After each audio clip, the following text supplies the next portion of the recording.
Hello, everyone. Happy Friday. Hope you all are doing great. So it's winter here in Bangladesh, and we are enjoying it.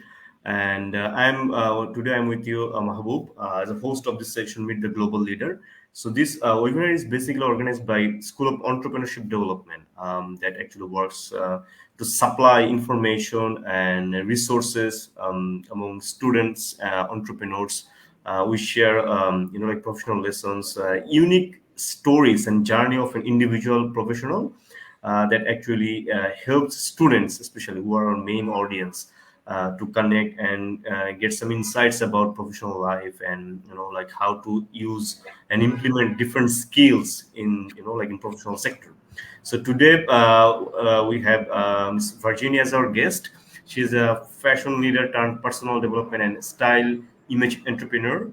So Ms. Virginie, welcome to our session. Thank Hope you you. are doing well. Sorry. Hope you are doing well. Yes, I am. I'm very excited. A little bit scared as well, but very excited at the same time. Yeah, great. So, can you share a little bit about yourself? Yes, sure. I'm French. I'm born in France, and I have studied. I've been drawing since I was a child, pretty much, and I did drawing lessons and art lessons when I was a student, and then I did the school of textile design. Actually, so I became a textile designer. And after that, I did a couple of internship abroad. Moved to Australia to work for my first job. Then moved to the Netherlands for another job. I had done some internship in Germany already, and then I moved to Sweden, where I got my most important career step, working at H&M, where I worked for 13 years, mostly as a senior designer, but then as a responsible for education and product development support in print design, embroidery, and wash, actually. And then I became talent acquisition partner for them, recruiting designers' talents for the company. And now, since January, so since this month, I am starting my own business of a stylist entrepreneur, actually. And I'm planning to study again in psychology and business development. So there's more to come and to say, but I cannot say yet, pretty much. Definitely great, and like so many things to learn. Like this world's giant fashion retail brand. We are going to know a little bit about your journey. So, can you get back, on your like student life? How was your student life, and what did you do actually apart from your study? And just Hmm. share a little bit your student life about your student life. Yeah, I think what made the difference for me is I took a bit of a different path from the other student, um, because I had learned German at school, and I was thinking that I would need to speak foreign language to be in the business, whether it was German or whether it was even English. So what happened is I decided to do my internship abroad, and I was the first student in the school to do that. They had never even written, like this paper of agreement. I had never even been made in English. I know nowadays it would feel very surprising to many of the people maybe listening, but it was like this. So I took a different steps. I really stepped out of my comfort zone. I went abroad in countries where I did speak the language a little bit, but not fluently, definitely. And to do my internship in a different company. And also we had a couple of opportunity outside, we could say, of the regular skill set that was asked from us to work in schools with children. And I did that once a week for 2 years. Once 1 year with a class of um, children with special needs, and one with a normal class with a lot many more kids. So, and that was also a learning which is completely different. And also, I had the opportunity of a few people asking me to teach them art and drawing and so on, which I was really afraid of because I was really young. So I was a student myself. So how could I teach other English classes? And there was this young lady who was very, very sick. And she had not much opportunity have entertainment at home, and she really wanted to learn drawing. And so I came to her house and gave private classes like this. So it was completely out of my comfort zone. I wouldn't say I was feeling the most comfortable doing all of this, but I just had to take it, you know.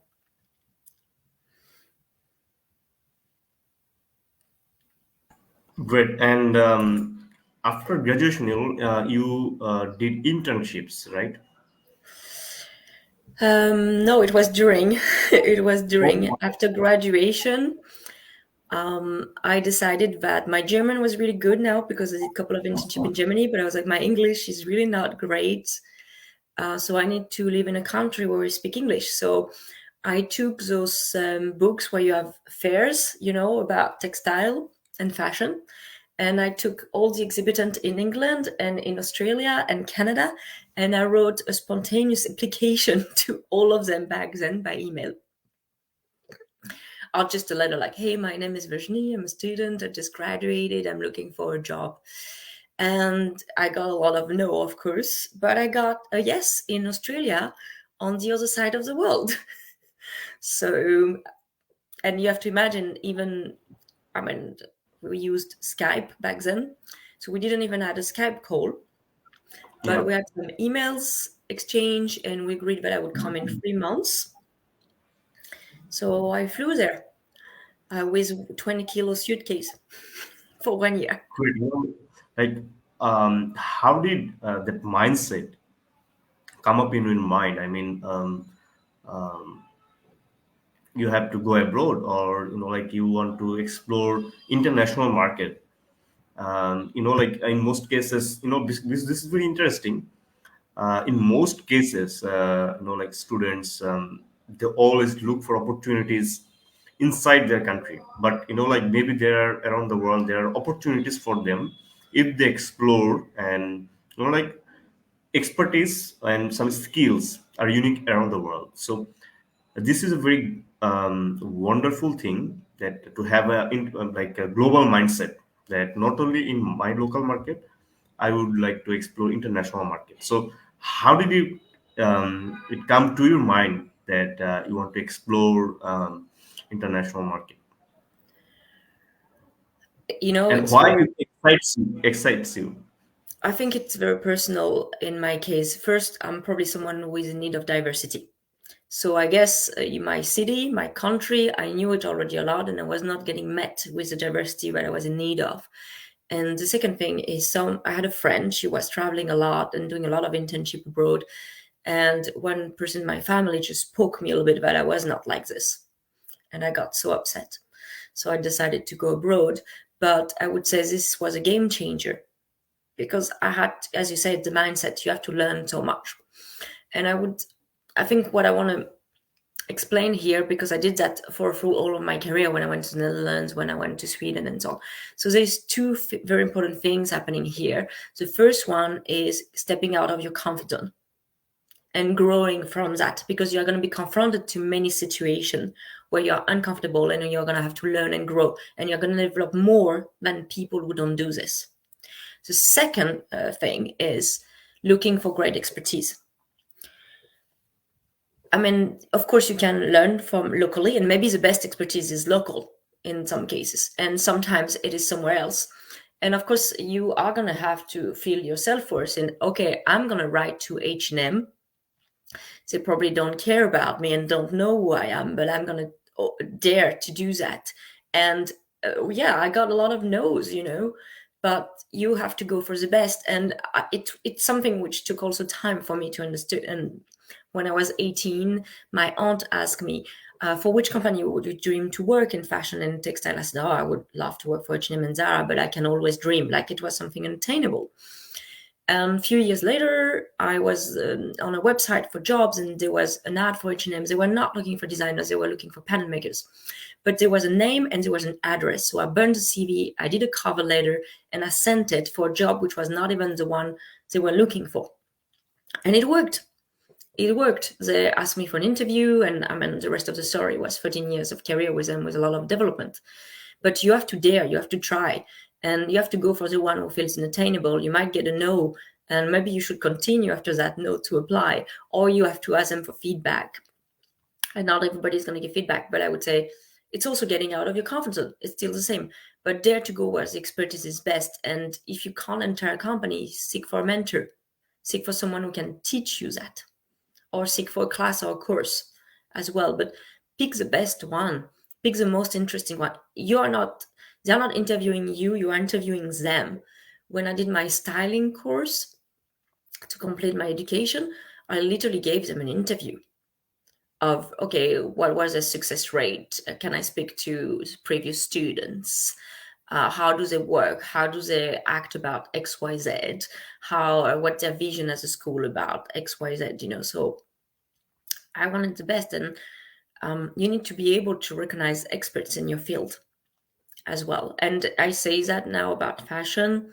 I went to one of the biggest fashion retailer, but I can also say that about my life. What has helped me tremendously is to have mentors or coaches. As you say, it's a lot about mindset, a lot more about than skills. And I have been to the best. I've been learning from the best. I've been taking course from the best. I invested money in that a lot.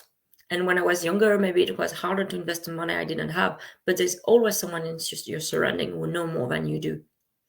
And can you be a mentee here? Can you be a student? And you have to know your position here as a student. Okay, I'm here to learn. I'm here to learn from that person and make that clear to them. Even that is a step.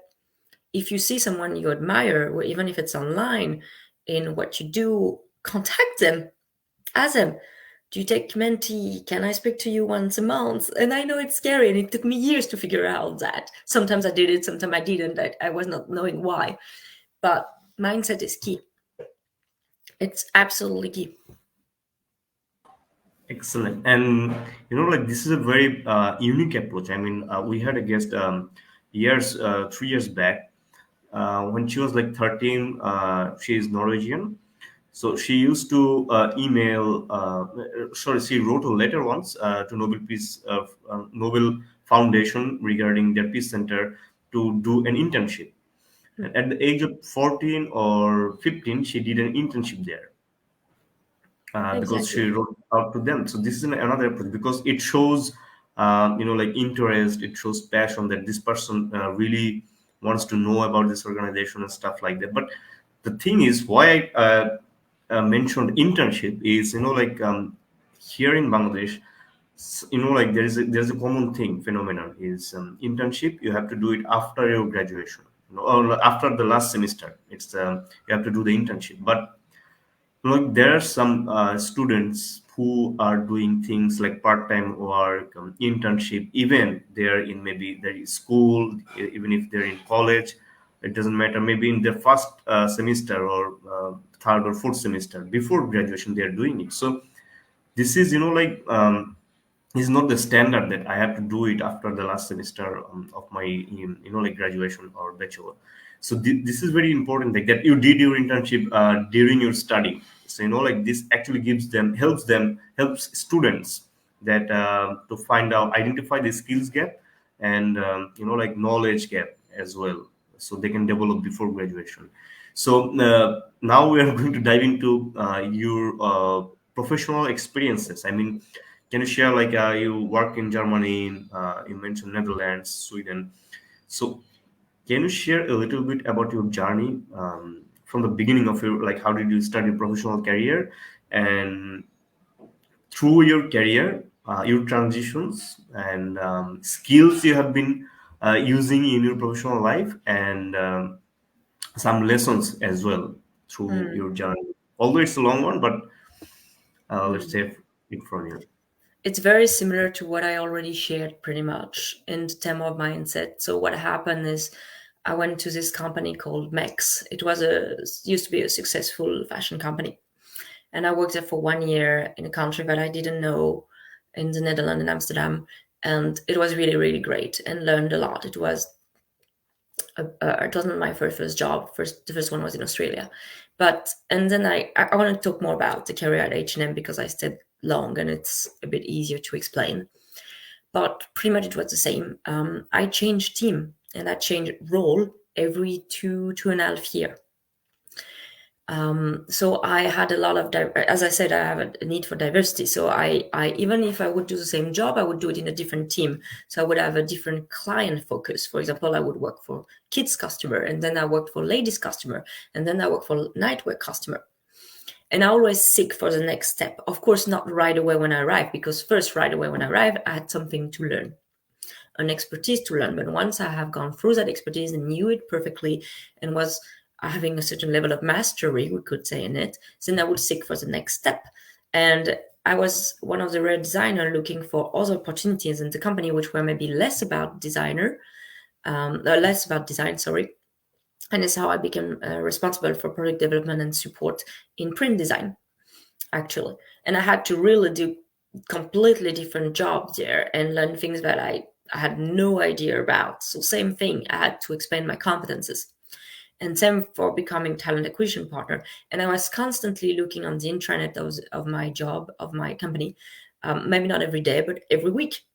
Every week I looked. I also applied for 2 roles in Shanghai, which were interesting to me, which were also a bit out of what I was doing. And I didn't go because we had visa issue and COVID happened. But I continue, this mindset continue. Where is the next step? Okay, I have something to learn. I've learned it. Now I know it enough. You can stay comfortable a little bit, but where's my next step in it? Uh, and it's never, you know what you leave behind, but you don't know what you get next. So it's always a bit scary. But doing that within the company that I was already in made it even easier. So in that sense, working for a big group, making me taking less risk. I knew the company values. I just didn't know the new team. I didn't know the new rules, but I was still going to work at the same place and environment. So that really, really helped. And for me, it was very enjoyable for my mindset. I have some colleagues who did very differently, stayed in the same team for many, many years and became extremely niche expert. That's also another way to do it. So you also have to consider your personality there as well. But what you should be careful with is if your inner dialogue is a dialogue such as, it's not the right moment, maybe later, I'm not so sure, this is risky. Because this is a type of inner dialogue which keeps you in your comfort zone. And there is a part of you who apparently wants to go and see something else, and a part of you who is afraid. So you need to explore those. You need to go for interview. You need to try and apply for those jobs and explore what would be the limitation, what you're not sure about, asking them question about it. And your decision might be not to go to this new job. Fair enough, but you need to know why you're not going there. You need to know why you're not going to take that internship on the other side of the world. And you need to have seek for solution of, if it's a financial solution where you're not going, can you get help from the government? Can you get support somewhere else? Is there another school similar? Do they have a program online? So you need to, once you have explored all of that, only then you can make a decision. But if you keep your inner dialogue at, oh, I don't know, maybe not, oh, it's too far, I'm not sure, it will not work, because there will always be obstacles. The whole challenge is to overcome the obstacle, or to know why you will not take this obstacle right now. And it doesn't take much to make a phone call or make an email and ask to speak with the people or have an interview. I always say to candidates, go to interview, make relationship, create connection, because maybe it's not your dream company today, or maybe they don't have the right job for you today, but you don't know what jobs they will need tomorrow. And if they have liked you and you have liked them, maybe there's a match there for later. Or maybe they know someone else. Maybe the recruiter changed company and calls you back. Oh, by the way, you were in my database 2 years ago, blah, blah. So I would say there are opportunities everywhere. The question is, are you taking them? And because it's uncomfortable, honestly, talking to someone on the phone you don't know, who don't need you maybe, and you're going to face rejection probably. So are you taking this opportunity? Are you daring? I had a lot of coaches, mindset coaches, public speaker coaches who would talk about how are you with fear? How are you being with discomfort? It's not so much about career. It's a lot about mindset, as you were saying, because it's how you live your life as well. I had a moment in my life where I was afraid to leave a relationship. I was afraid to leave my job. I was afraid to move country. So you see, it was the same everywhere. So everything you overcome through work or through personal will have a ripple effect everywhere. So if you dare to take more space to gain more confidence, you're going to be more confident with your friend. You're going to be more confident with a partner or a new lover maybe you meet. But you're also going to be more confident in the meeting room to take space and ask. One thing also I can say in work, but I've seen a lot is in meetings, I always gave my opinion. Of course, you have to be also self-aware as your opinion is relevant, but I always gave my opinion. A lot of people are afraid to speak. When we went to meetings with other companies who are giving demos and so on, I always ask questions. And I sat in the first row because I don't want to miss out. I don't want to sit last row in my life. So I was sitting first row. I dared to take space and be the first here and listen and take notes and ask questions, because here's your moment to ask questions. It's not when you're at home alone or not when you are back at your desk, you know. So you have an opportunity here.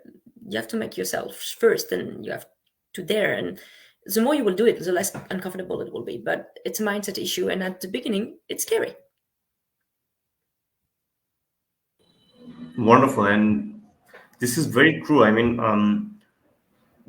like people sometimes say we are good at communication skills, but this is one of the indirect way to communicate. Say, for example, the skill sets or knowledge I have to communicate that with the external world or with the companies that I have this capacity or capability. I can do this. They will match with their requirement, and if the thing that was maybe today is not the right fit for, I'm not the right fit for them, but there will be say coming days they will find it the right match with their requirement, then maybe they call. But this kind of like effort of going extra mile and doing something differently is like continuous knocking them and exploring opportunities is going to really help them. And the thing that you mentioned is it's truly like for in every sector, like personal and professional life, like if people like go beyond their comfort zone, they will find some like astonishing experiences or like opportunities. And this is very important. And I would like to know more about the thing that you mentioned, mentorship. Sometimes, like students in general find 1 year or 2 years senior to them in their university as a mentor, or not formally, but they take guidance from them. Sometimes it is not the right way to do it because they are not even in the market, even in the professional sector. So their knowledge is also limited. So how important it is to have a mentor for university going students, and can you share a little bit about the capability or skills or whom they should take or consider as a mentor? Absolutely, my favorite topic. I learned that the hard way. First of all, when you pick a mentor, you should pick someone who don't have your problems. And I've learned that from mentors. Someone who have grown in areas where you haven't. Some people who are really truly ahead of you on a level which you might have admiration for. I would say it's a good thing to have a certain level of admiration or respect, or being, because then you really want to learn what they have. It's not just because they are known in their field. You really need to feel it in you. It's a feeling when you meet a mentor. It's like, it's those people you see sometimes on TV or when you meet friends, like, wow, what a woman or what a man, or I really like that guy, or he's so cool. There's some sort of feeling like this, and they have to have overcome what you haven't. They have to be ahead tremendously. And at the same time, you have to know you are going to be a student there and you're there for learning. So you have to make that clear to them, and that you're going to go back and forth, exploring, coming back with questions. And you also need to be able to question the ethic of your mentor as well and discuss that with them. And when I say ethic, it could be, but is it true? Is it really like this? Because I heard that and that in the industry. Because you will grow from your mentor, but your mentor is also supposed to grow from you. And that is a decision to make if they will take that step or not. But a true mentor will grow with you. And also you need to be aware of their limitation, because you can put them on a pedestal, but truly they're also human. So there are also aspects in areas where they are not going to know everything. And maybe you have to lead the path there to go and seek, because you don't get a mentor for life. And there's a moment they have stopped. There's a moment they have told you everything they need to teach you. I mean, they've never teach you everything, honestly, and it's very enjoyable to be with a mentor. It's a very beautiful experience to have with a true mentor. I'm speaking, not with just someone. Oh, it's a professor at university. He's really good. Let's ask him a question. No, it's not like this. It needs to be truly a pull. It's, you can't see mentor on TV. If you feel Tony Robbins is amazing, go to his seminars. Stuff like that. But yeah, there will be a moment where you will need to go your own way, or partly your own way, or you'll discover your own uniqueness in it. And something very interesting about mentors, because I read about that a lot, is often they have the qualities that you have, but that you want to develop and which are undeveloped in you. That's why you look at them with like, wow, or oh, wow, I really want to do this later. This is exactly how I want to do, or I want to be like this. So they have a set of quality you wish for yourself. Great. And And I want to say something else, sorry.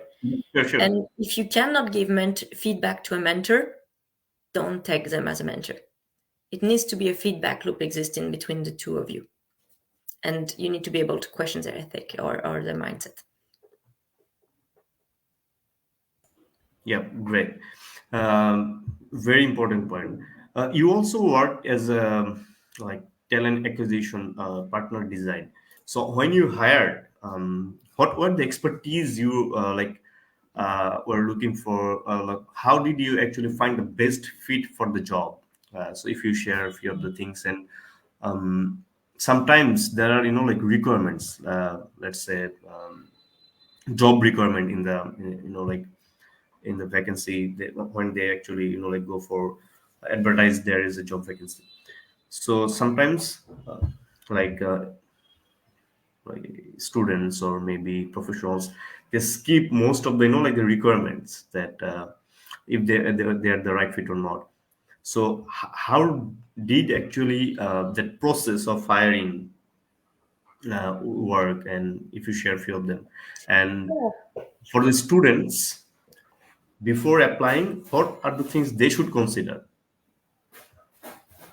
Yeah, so my expertise is more in fashion design, but I can see that it's probably happening in other fields as well.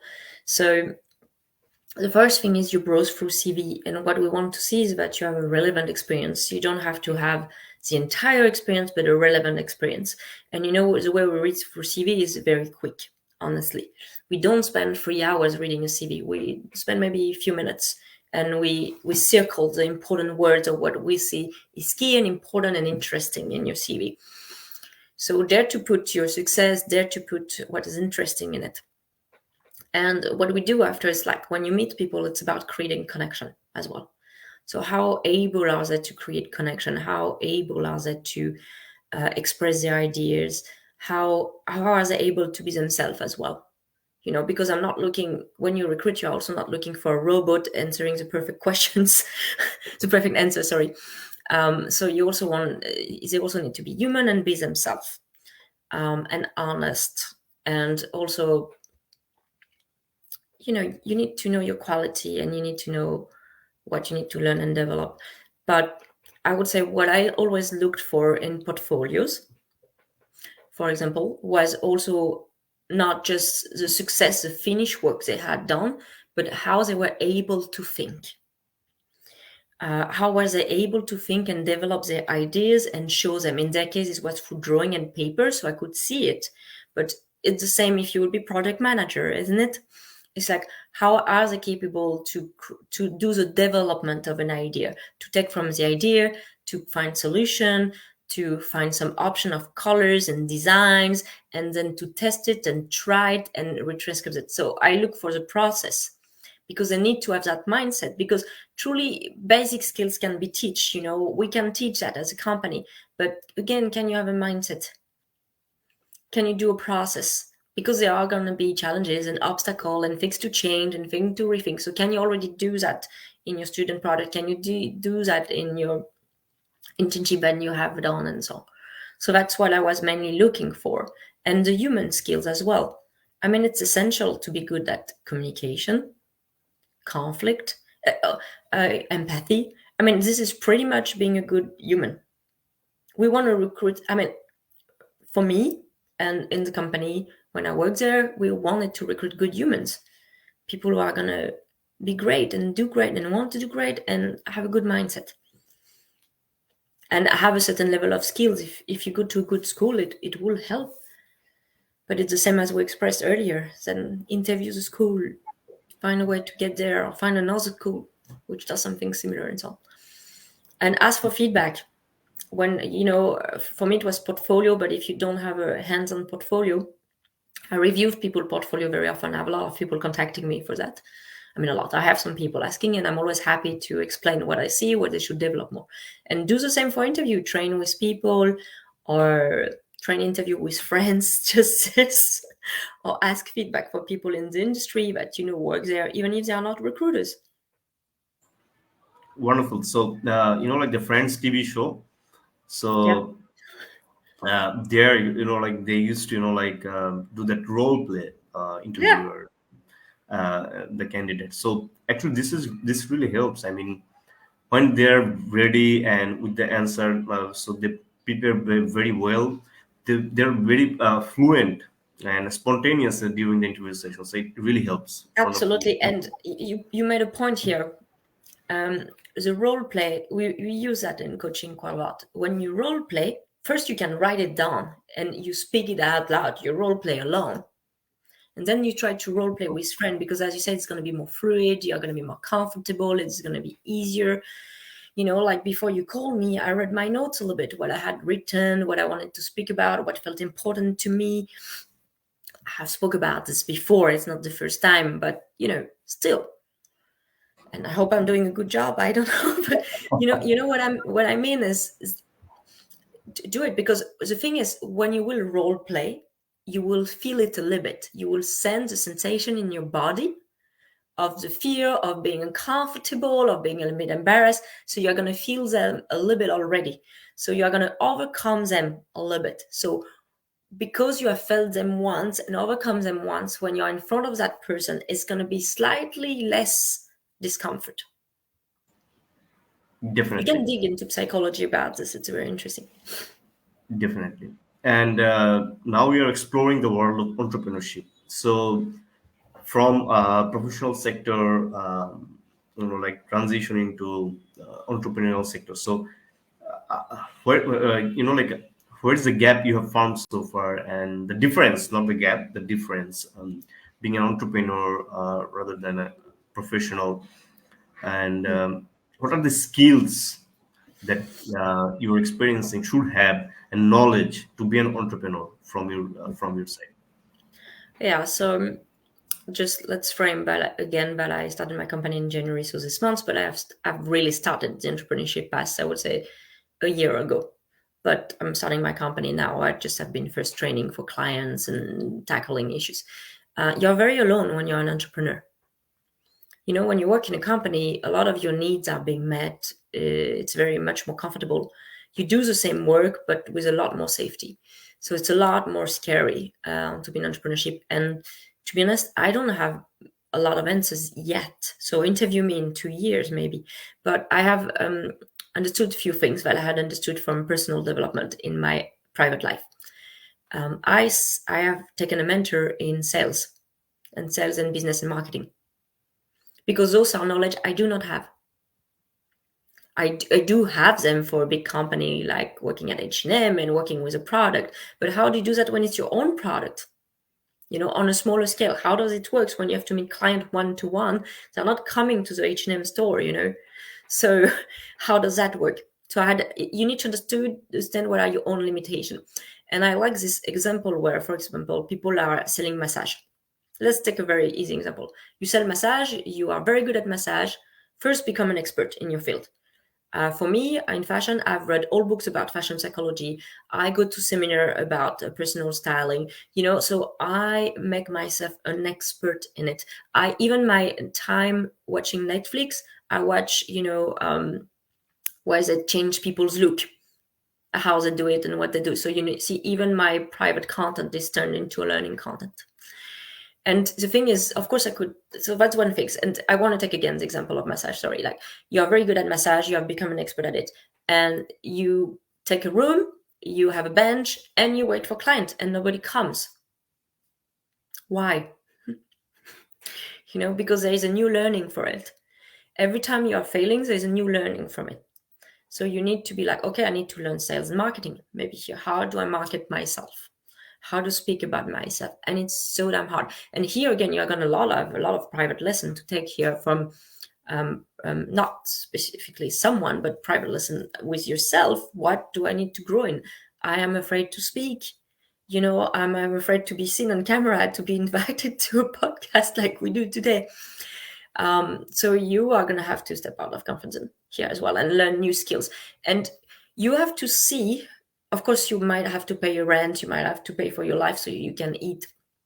So there's more at stake also in entrepreneurship, potentially.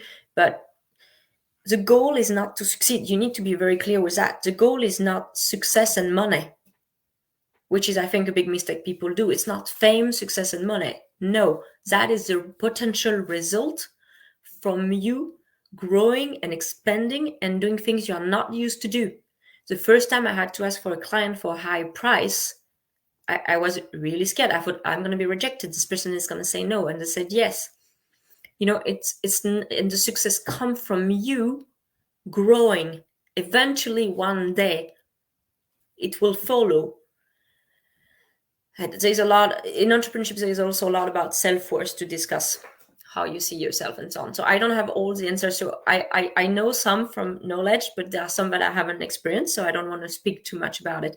But I can already tell you, so far, I'm not even after succeeding, because I'm not even there yet. I'm just after training, growing, learning what I don't know, taking a next step. Okay, yesterday I took a class about dressing up petite woman because I don't know so much about it. How can I make my service for my client better? Okay, invest money in buying this product for them because it makes it easier for them. I spend a lot of, I did a lot of coaching. I have also some training in coaching, and it really helps me with my client, because what do? We do nonviolent communication, we do active listening, we do empathy, we create connection. You see, those have nothing to do with fashion. So there is a lot of set of hard skill and soft skill to learn, and they go hand in hand. Definitely.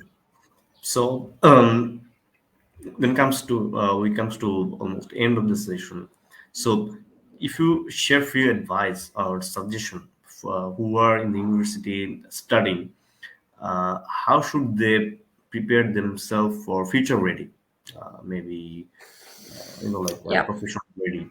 So if you you have mentioned few skills already, but if you summarize it, some advice for the students, how they can utilize their university student life and university life, developing skills, knowledge. I see two things coming in the horizon of what's happening in the world and that are important. As one is just everything I just spoke now for the time we're together is about mindset and growing. And to be honest, when you're at university, you might not have children yet, you don't have a house yet, you don't own an apartment, you don't have maybe much money, but you're very free.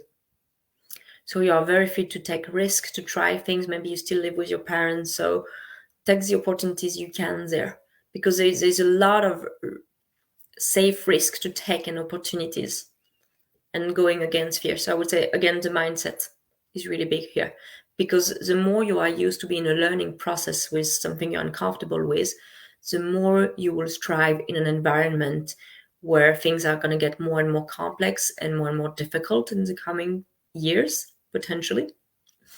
And the second thing that I see, which is inevitable, we have a big wave coming with artificial intelligence. So I would say developing your human skills are going to be especially important, in how to be human in that, with so much technology. So soft skills, very, very important here. And also AI is going to affect every sector. every industry. So you need to know how it's going to affect your industry and be on top of those tools. Even if university is not giving them to you, seek for experts, speak with people, at least be informed so you can make great decision here. So the more you have put yourself in learning situation of discomfort where you have to overcome something, and I'm not talking about putting yourself at burnout here. Don't get me wrong. You have to be healthy. If you're putting yourself at burnout, the learning is the opposite, is how to balance work. But really, yeah, there's a soft and hard skill here around humanness and technology, which are going to be really crucial. They have already been here for many years. When computers appeared, it was the same thing. But it's going to accelerate tremendously. So we had maybe grandparents who stayed all their year in a company. We had parents who maybe changed a few times. I change every 2 years of roles, but I stayed in the same company. From what I read and what I see, be prepared to learn new skills all the time. Be prepared to take new course all the time. So you can already have also what next skills you want to learn in the coming few years. And yeah, you're going to have to keep yourself on top of technology and soft skills all the time. In a Definitely. much more rapid pace, I believe. And train at home again. You don't need to train only at work. If you want to train public speaking for meetings, you can do that at dinner with your parents or asking them questions. It's a good way to collaborate with your collaborator in a team. So ask your parents about how was the day, ask your roommates, how was the day, how do you know how to ask interesting questions? It's not so easy. It's not easy for me always. So you can Definitely. train everywhere. Definitely. And this is very important that you mentioned. We always look for new update, the latest update for in our mobile phone, like new applications. But in most cases, we don't update ourselves. So the things that we learned years ago is not valid into this maybe in current world, in current time. So this is very important that continuous learning, it will help to keep themselves updated with the new trend, new skills required for doing things. So, Miss Virginia, thank you so much. With the very limited time, we try to learn from you and try to know a little bit about your, like professional life lessons and like the diversified experiences you had. So, thank you so much. And the advice you gave is, like it's common for all. It's easy to all. Hmm. It's just a matter of time that whenever they start following it, and they should start following it now to if they want to keep pace with the rapid, like transition and the speed that world is moving forward. So thank you so much for your time that you gave to us for your valuable, insightful information on behalf of School of Entrepreneurship Development. We wish you very best of luck with your new journey, and Thanks. yeah, and we Thank you. believe that our audience, students who are watching and who will watch later on, they will learn a lot of new things from your session. Thank you. And if they have questions, they can also contact me and ask me. Of course, Yeah, it's super definitely, fine. definitely. And I can tell you, I'm taking a very big new step, and my aim is to learn entrepreneurship and learn sales and learn marketing. It's not about succeeding, and I'm scared. I really am. It's difficult Yeah, and fun and exciting, both. definitely. So that you're going to learn a lot of things. I hope. Great. So have a good day, and we'll keep in touch. Thank you so much. Have a nice day. Bye. Welcome. Bye.